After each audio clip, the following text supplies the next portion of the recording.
What is up, everyone? Today we're going to be going through England v Samoa. First game of the World Cup. Big, big result. Miles, I want to get your thoughts on this one first. Well, what were your thoughts from last night's game? Yeah, look, England came out and they absolutely dominated from start to finish. I just think that note of chemistry that we were talking about when we started previewing this World Cup was just on full display here. And I think Samoa came over. They looked a bit tired, a little bit lazy, and just weren't up for the fight. But what stood out to me the most was this England outside back. Dom Young, Tommy Makinson, Farnworth and Callum Watkins all ran for over 150 meters, and I think that tells you just the kind of way that they wanted to attack this game from the back, using those second and third runs to really get on the front foot, get on their front, play the ball quickly, and Callum Watkins definitely set up that Dom Young try for Jack Welsby. He got on the front foot and he put the team into a great position to set up Jack Wilson. So I think having those players in your team and those quality outside backs has really helped England stamp their foot down and say we should have been the favourites all along.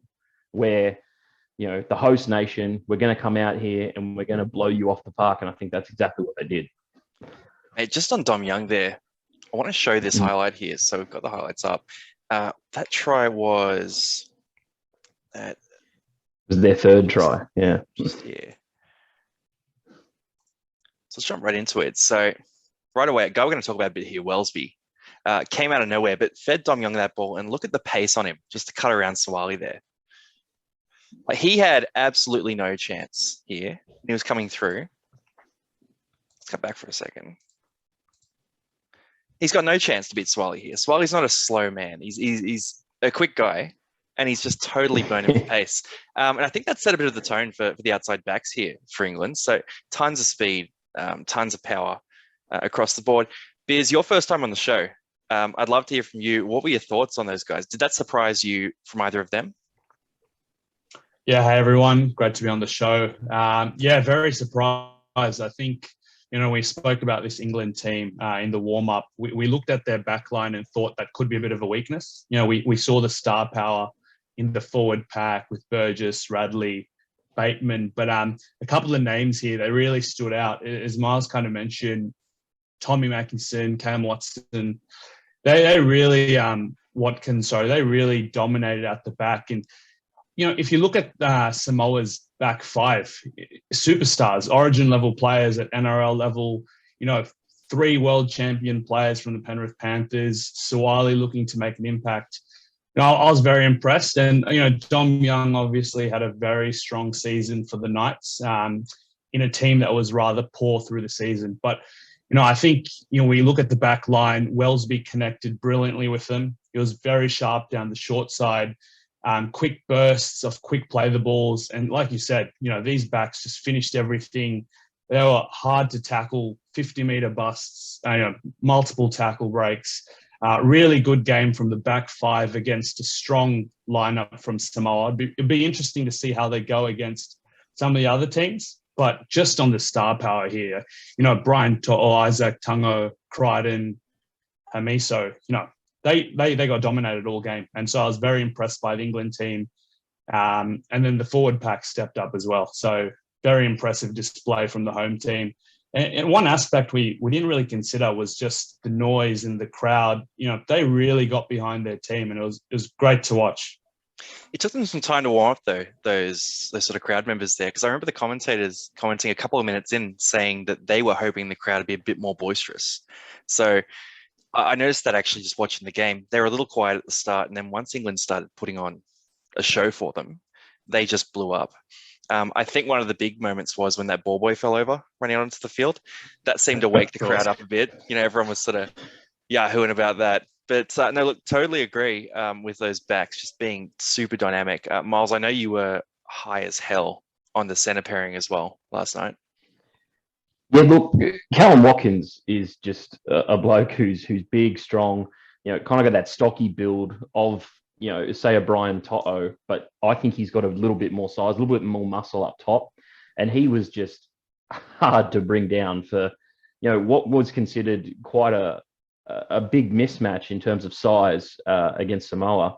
The Samoan forward pack alone, starting forward pack, had 33 kilos on the England starting forward pack, and that didn't really translate to any sort of initial winning of the ruck. And I think those players that you've got coming over from the NRL to play for this England team, your Herbie Farnworth, significantly underrated guy at Brisbane.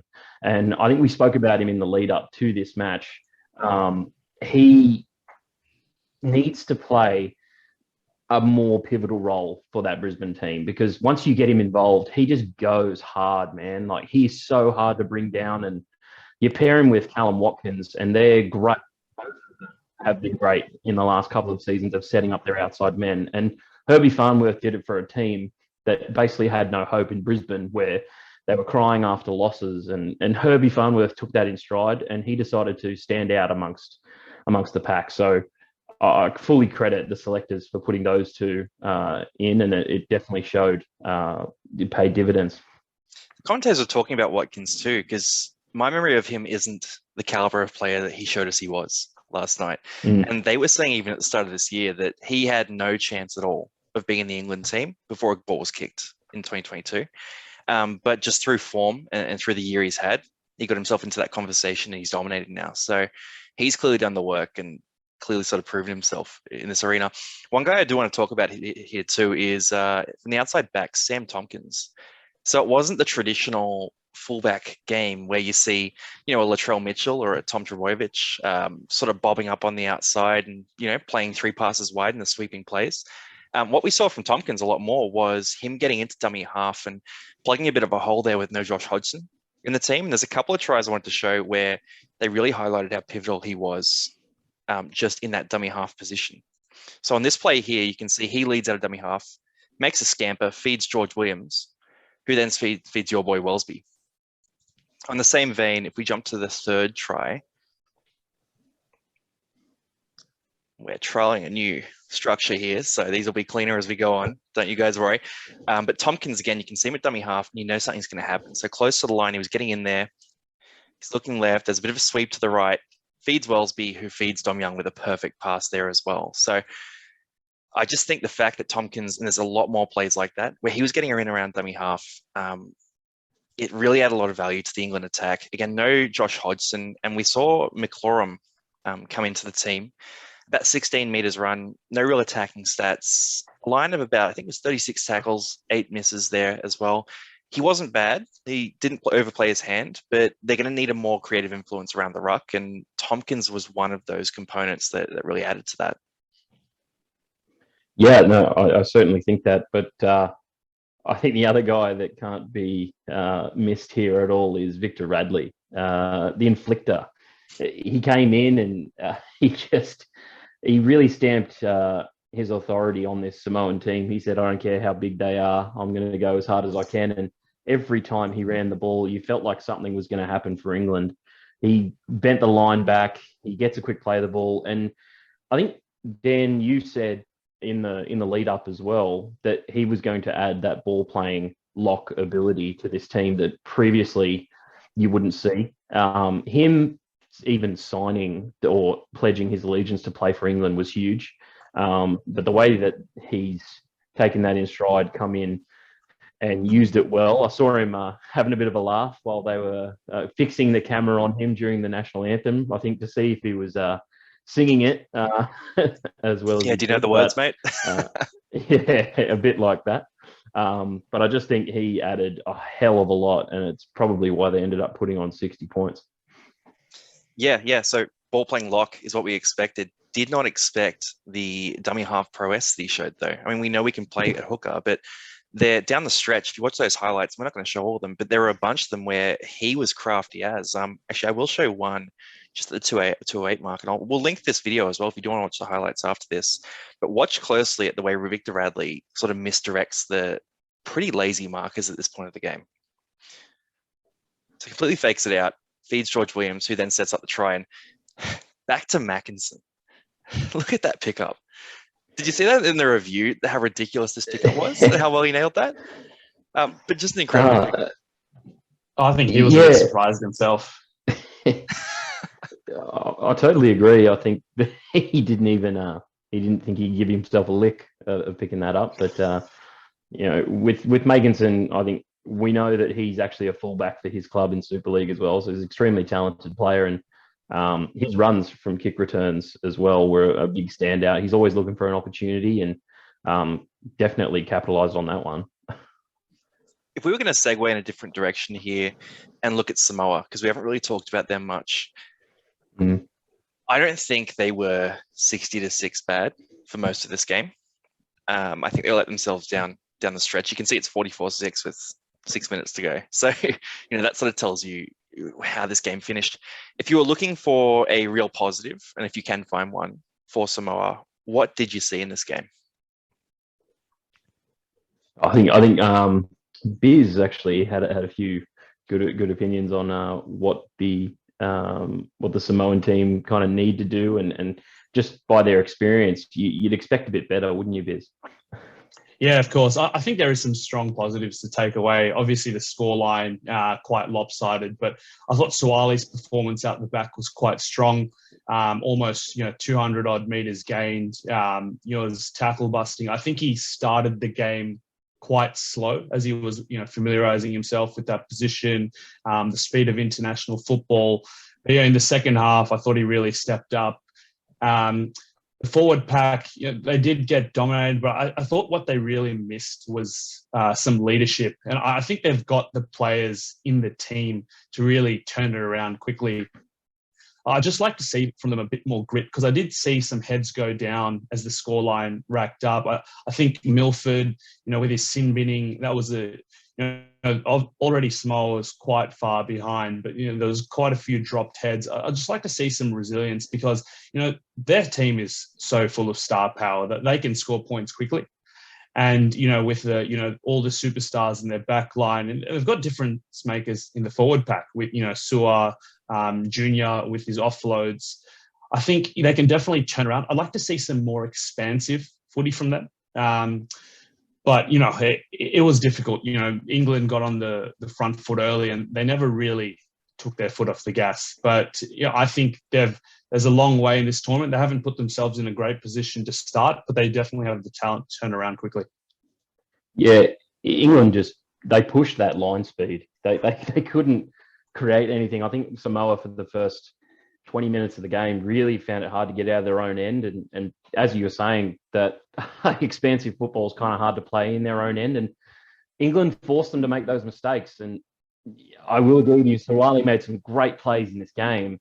However, I think the young player in him got in there a little bit. He made a couple of errors. He attacked the ball when he probably shouldn't have, gave England easy field position, and it just rolled on from there. I think Milford as well was lucky to not get sin-binned earlier in the game on that Farnworth no try. If you go back and watch that, he clearly took out Elliot Whitehead, and in that's a try-scoring situation. I was very surprised that the commentators weren't even saying that he could go to the bin, or there wasn't even a suggestion of it. But I just think they lacked kicking ability. And we talked about this, Longy, in the pre-game. They don't have a genuine number 7 in their ranks at the moment, and that really cost them on last tackle plays. And there was no thought behind any of their kicks. The strategy was all off. Milford, I think, went for a 40-20 and nearly got it, but other than that, their last tackle options were pretty rudderless. Yeah, Milford tried though. I will say, for the first half of the game, Milford did more than I've seen him do on a footy field in about 10 years. Like his work rate was excellent. No, he was going hard, really. Luai, wearing that 7 jersey, I think he was. So just sort of showed that he's a great 6. I know people have been sort of giving me a bit of heat in the comments about Luai opinions. I'm going to preface it by saying he's an excellent 6. He's a top 3 6 in the game, but being a 7 is a different thing. he's not that sort of steer the ship guy. He's not, the cool head. He's not the kicking game. He, loves a little dog shot and, loves to run the ball, and he's exciting to watch, but he's not that 7, right? He's not that Nathan Cleary or that Delhi Cherry Evans or even Jerome Hughes, or, even at the 9 spot, we look at, Coruscant for Fiji. A cool head, I think they will be better as the tournament goes along, just because they have some good players in good positions, and Coruscant can sort of steer around and plug that gap for the other playmaking spots. But for Samoa, even with Suwali, excellent game. That run he made from inside his 20, where he made it about 50 meters, and then, lost the ball at the end of it. But that run was transcendent. That was like the transcendent talent play that you see from him. And then, you see those errors there as well, and think, if they had a real, week-to-week fullback, would he be better placed at center or at wing for this team? Would they have been better off maybe trying Hamiso at fullback, who's a little bit more creative? I mean, he's hurt now, but I mean, in saying that, to both of you, well, what changes do you make if you're Samoa here? You've obviously got Amiso injured, Hamlin Ueli injured, and Tyron May injured. So there's obviously going to be some forced changes. Where do you go from here? So Hamiso is not really an option for fullback. So who do you bring in? What changes do you have to make going forward? Look, if I'm Matt Parrish, I'm potentially looking at starting Stephen Crichton at fullback. There's been a bit of talk about, him potentially wanting to move to fullback in the future. He's a very skillful player. He doesn't offer you the big, hard runs that Suwali does. But what I will say for Stephen Crichton is he's pretty effective under the high ball. He's been in the league, the top flight league, for a number of years now, at least a couple, 2 or 3. He's got more experience. And he covers for Dylan Edwards in those situations if Dylan Edwards does go down. I just think that, Hamiso, as a Cowboys fan, I would love him to be the option at the moment, but I just think he's still finding his groove and the way he fits into teams. I think that's partly due to the fact that, we had him in the team this year and then cast him out and then have now allowed him to sign with the Dolphins. He doesn't really know where he stands. And I think that's possibly in his head at the moment. But Suwali, I think, would be a better defensive option at centre as opposed to Stephen Crichton. And we saw Stephen Crichton get basically exposed in Origin. This is football. It's a very similar level. You've got good players playing for big nations. And they got found out on the edges a lot last night. So I think having Crichton at the back as well allows for you to have those expansive plays, and he's a bit more of a ball player than I would say Suwali is at this point in his career. And he should be able to, find those outside guys, unlock a Brian To'o or a Hamiso, to find him on the edge. What surprised me is how. Oh, so you go, Biz. So I was just adding a point to that. I was quite surprised at the leaky defense on the edges, given how strong both Crichton and Tungo are for Penrith. So to see, there was a couple of instances where they were slow out of marker, lazy, turning around. You don't really catch that at club level. So very surprising, but I think it might be the kick they need to turn around from game 2. I'm expecting a very different defensive performance from the centres going forward. Is it a case that they just came in, grand final high, back-to-back premierships, understandably a bit maybe underdone in terms of intensity, and this wakes them up and, we get back to that Penrith intensity? Or is it a case that they might not be able to bounce back from this? I think it's definitely... First time with 3. This is fun. Yeah, this is challenging with 3. Miles, you please go ahead. Yeah, look, I definitely think that they can bounce back. Look, they've got the team there to do that. I just think that they potentially were a bit underdone and not having a lot of time to prepare. The grand final was 2 weeks ago, and you got so many guys coming in and playing that late into the season. You got Junior Paulo there, his first time captaining Samoa as well. So, you don't know what you're going to get from him. And Biz, you were saying they're lacking that bit of leadership. I don't see Junior as a big talker. I see him as a lead by example kind of guy. It depends on what you want out of your captain, but with Samoa, if you put that kind of responsibility onto, say, a Luai, he could potentially, it could straighten him out and think, wow, I'm captaining my nation. I need to set the best example possible for, the young kids back home and then also my teammates to be able to stop having those niggling moments in the game that, keep him focused. I love that idea. But that's just, I guess, that's nuclear. for me. That's literally just a nuclear option to go, Luai's our captain. Because that could win you a World Cup. Or it could be terrible. Just on Junior as well, I thought Junior had some really good moments in the first half. And then on this highlights video, but he put a massive shot on in the 28th minute. Just a really big hit. I thought that turned momentum a bit. He had a couple of really nice offloads to Swali as well. A couple where they almost led to sort of try scoring opportunities too. So I thought Junior was on the right sort of page there in terms of how they should attack. But what really surprised me about Samoa was how traditional their attack was. They came in and there was a lot of block players and a lot of Swali getting the ball, 3 passes wide, and he's a good player, but nothing was really done to sort of create space. And there wasn't so much. I expected a bit more of the forwards running together, a bit more of, especially like Junior and Papali, sort of in the middle there, just going together, just out of dummy half, Levi or someone different scooting there out of dummy half, even Luai, get into dummy half, scoot out, have those two boys, maybe one on the inside, one on the outside, and just pick your options. Just simple footy. Give those guys one-on-ones. Quick play the balls, because we went over the stats before, but 4-second average for play the balls versus I think England was 3.2. So yeah, it's they've got to do something different because they don't have the 1-6-7-9 to play traditional block style footy. No, and I think with their team, it's built for expansive, exciting football. They're players. They can all offload. They can all move around quickly. They can step. I'd love to see them try and come up with some unique plays. Almost like NRL in the early 2010s. That sort of football could really suit them, because I just can't see them winning an arm wrestle against Australia or Tonga or England, as we saw. So if they can get creative, like you said, forwards running up the middle with support players, keep up the offloading, and then Luai and Milford speed around the ruck, they can be very dangerous. But if they want to knuckle down, so one out hit ups and play structured football, I just as you said, they don't have the spine or the structures to really compete with the top tier teams. Yeah, totally agree. It's about regrouping and reloading, I would say, for Samoa at this point in time. But back on to England, I'd like to ask both of you a question. How far can they go in this World Cup? My opinion hasn't changed much on England. We both tipped them for this game.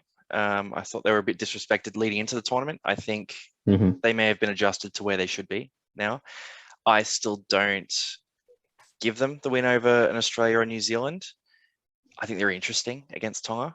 I think Tonga is a bit similar to Samoa in terms of some of those issues with the spine, but a much better forward pack, a much more creative forward pack, and a bit more intensity about them than Samoa seem to have.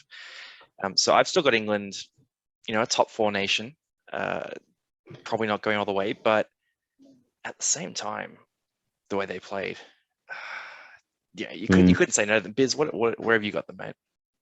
No, I can see them challenging for a top 2 spot. I think traditionally, look at these World Cups, it's very hard to see England compete. But I think with the dilution of the Australian and New Zealand teams, with a lot of the players playing for Tonga and Samoa this year, I think the gap is definitely got closer. So I think a lot of people choosing to play for those tier 2 nation, it's great for the game because there's a lot more competition here. And I don't think England at their best would be that far away from maybe Australia and New Zealand, because, we've seen it before. We've seen upsets at international level. It's not as easy as saying this team on paper.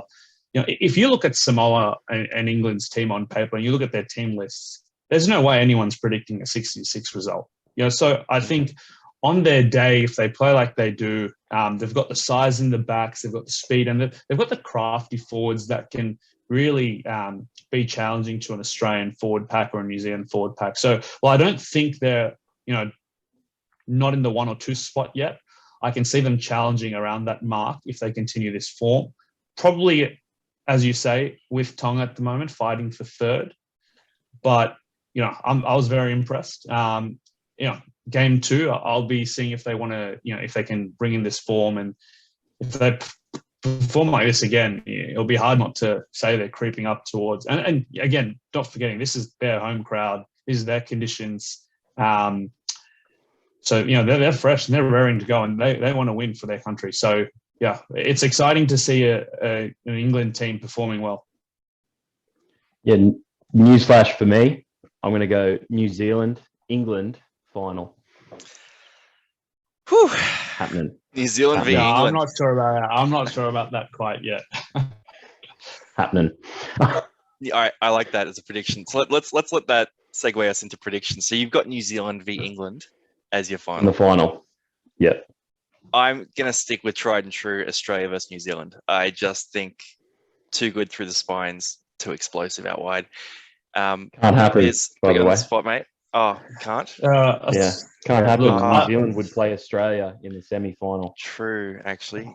We haven't looked far ahead. All right. I haven't seen the draw, Give me some but time. I would love to say Australia-Tonga. Is that possible with this draw? Yes, it is.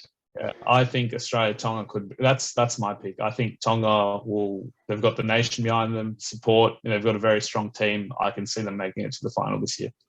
Yeah, they loved our video. There's so much good things I could say about Tonga right now.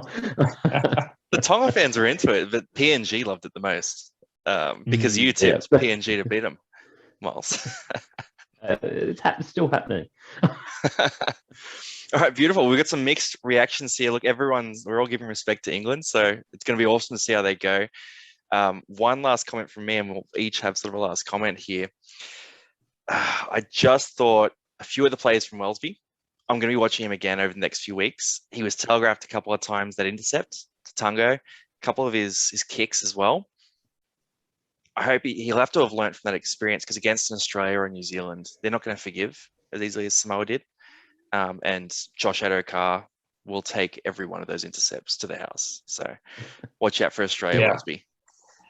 Yeah, I mean, just being a Parramatta fan after watching Adokar, pull us apart earlier in the year, picking off the Moses and Gutherson passes, if Welsby telegraphs them like that against Australia, could be a damaging day. But I thought he was very impressive. I think his speed around the ruck will trouble other teams. And what I really liked about Welsby was his confidence. He didn't try and overplay his hand. I thought his combination with Williams was very strong, and he just stuck to what was working, just quick plays down the short side. Obviously, went a couple of 2 times to Dom Young, with one being intercepted by Tonga. But if he can just pick his spots, he'll be very dangerous. Yeah, I think if he can continue that kind of form against, more aggressive, more in-your-face defensive lines, then he's going to be pretty hard to keep out of the team of the tournament, in my eyes. He's just electric start for Welsby. Someone's going to have to figure out how to stop these England back four. Their centres and wings combination. It's looking pretty scary at the moment. So hopefully they do continue to play on the front foot. And just for Samoa, just getting back to what Biz was saying, just need to find their groove, need to find what's the best way to play for them. And it could be, that more expansive football. If they find something else that works for them, then, go with it, because they've got to basically win every game from now on to be any chance. Words of wisdom for Samoa. That's us signing off. Thanks, everyone. Join us for Australia Fiji next.